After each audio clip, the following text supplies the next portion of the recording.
जय जोहर सुंदरी हो। आपन कैसे हो? सब अच्छा ही अच्छा हो। आपने कहानी सुना तो दोस्त, मोर दोस्त के नाम है काली। यहाँ भी एक बात है, मोर दोस्त के नाम काली है जरूर।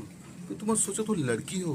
नहीं नहीं नहीं, लड़की नो है, लड़का का नाम काली है। तो मैं क्या कहता हूँ, मतलब कहानी सुनाते हूँ। मोर दोस्त के नाम है काली। एक बार बोलियो में भाई मतलब पैक पीना है, तो एक पैक के जगह एक बम्फर ला दीस। क्या दोस्त है बता, एक पैक के जगह एक बम्फर ला दीस। कोई दोस्त हो तुम्हारे पास?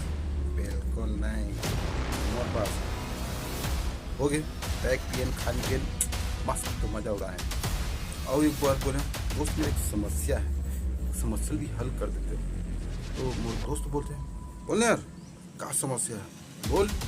मैं बोले काली भाई मोरे पास मोबाइल नहीं है, ऑनलाइन मोबाइल दिला देते तो भला होती। अरे क्या मोबाइल बोलता, रख ले ले।